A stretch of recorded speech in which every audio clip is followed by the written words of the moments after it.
Bonjour, bienvenue sur la chaîne Grasse Maths. Dans la vidéo numéro 2, je vous avais proposé donc d'expliquer les multiplications de puissance, comme ici, en vous expliquant, et puis donc les multiplications de puissance, et puis également un travail sur les puissances négatives pour comprendre à quoi elles étaient égales. Alors je l'ai montré d'une manière, il y a une autre manière de pouvoir le faire, je vous la montrerai tout de suite, et puis ensuite nous embrayerons sur les divisions. Nous avions vu ensemble que 2 à la puissance 2 était égal à 4, que 2 à la puissance 3 était égal à 8, et que 2 à la puissance 4 était égal à 16, et que quand j'allais dans l'autre, donc quand j'allais dans ce sens-là, je multipliais par 2, et quand j'allais dans l'autre sens, je divisais par 2. 16 divisé par 2 est égal à 8, 8 divisé par 2 est égal à 4, et si je poursuis ainsi, 2 à la puissance 1, ça va être égal à 2, et oui, effectivement, 4 divisé par 2 est égal à 2, je peux continuer de la sorte, 2 à la puissance 0 va être égal à 1, et oui, 2 divisé par 2 est égal à 1, et je pourrais continuer. Cette fois-ci avec moins 1. 2 à la puissance moins 1, donc si je suis mon raisonnement, il va falloir que je fasse 1 divisé par 2, et 1 divisé par 2, bah c'est 1 demi, que je pourrais écrire également 1 sur 2 à la puissance 1. On trouve bien ce que j'ai vu avant. Et on peut continuer, 2 à la puissance moins 2, donc ici j'ai divisé par 2, je peux encore diviser par 2, 1 demi divisé par 2, bah en fait c'est 1 demi c'est la moitié, si je coupe une moitié en 2, donc là j'ai ma moitié, si je la coupe en 2, en fait j'obtiens un quart, donc ça fait un quart, or 4, on l'a vu tout en haut, c'est 2 à la puissance 2. Donc 2 à la puissance moins 2 est égal à 1 sur 2 à la puissance 2. C'était une autre manière de vous présenter les choses. Passons donc maintenant à la division. Alors là, on va commencer de la sorte. 3 à la puissance 5 divisé par 3 à la puissance 2.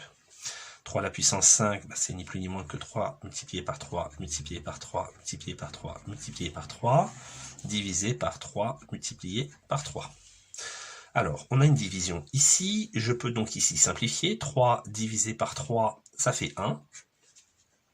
Alors, je me permets de les barrer parce que, vu que je vais obtenir 1, quand je multiplie par 1, 1 étant l'élément neutre de la multiplication, ça ne changera pas mon résultat, ça ne changera pas mon produit. Donc 3 divisé par 3, ça fait 1.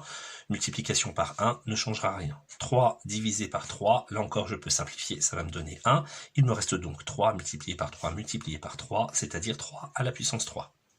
Si je regarde ce que j'ai ici en termes d'exposants, cette fois-ci, pour obtenir mon 3, je remarque que en fait, je pourrais faire la soustraction des puissances. 5 moins 2 serait donc égal à 3.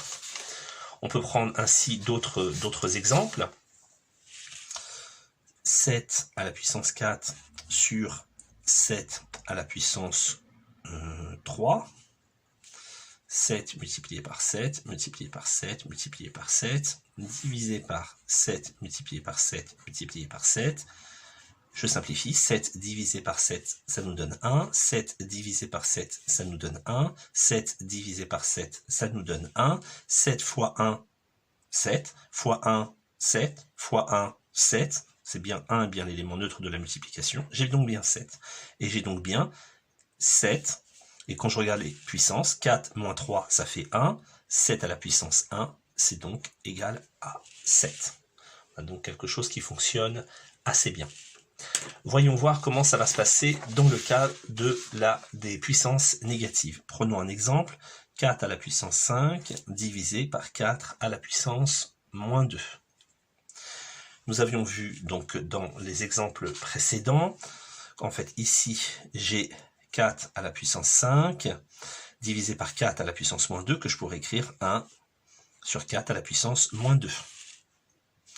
4 puissance 5 fois 1, ça va bien faire 4 puissance 5, divisé par 4 puissance moins 2. Or, 1 divisé par 4 puissance moins 2, donc d'abord je recopie mon 4 puissance 5, c'est égal à, puisqu'il est négatif au dénominateur, je vais le passer au numérateur, pardon, c'est multiplié ici, il va donc redevenir positif ici, et donc j'ai donc ici, si on se rappelle bien de notre travail, 4 à la puissance 7.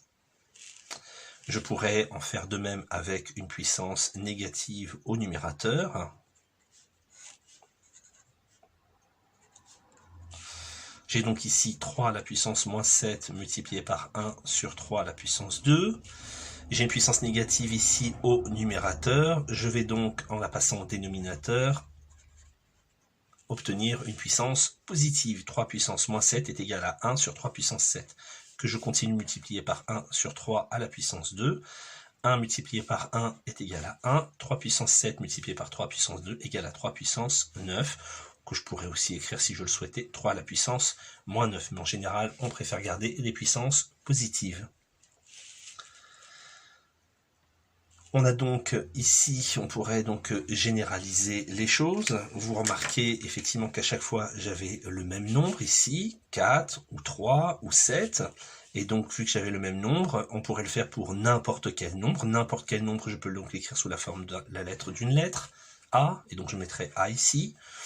Ici, j'ai une puissance, n'importe laquelle, P. Alors là, j'ai une autre puissance, je ne peux pas l'appeler P, je vais donc l'appeler N. Première remarque, c'est qu'en fait, A à la puissance P divisé par A à la puissance N, ce que j'avais donc dans cet exemple-là, on a donc obtenu A à la puissance, donc ici c'était 5 moins 2, donc là je vais faire P moins N. Pour le reste, les puissances négatives, en fait, on retrouve ce que nous avions vu dans la vidéo précédente, que je vous invite à retourner voir pour bien comprendre comment j'ai pu passer de 4 à la puissance moins 2 au dénominateur à 4 puissance 2 au numérateur. Voici donc ce que vous devez retenir sur l'ensemble des 3 vidéos. Vous pouvez les repasser autant de fois qu'il sera nécessaire pour pouvoir réaliser vos exercices. Bon courage à vous, à bientôt.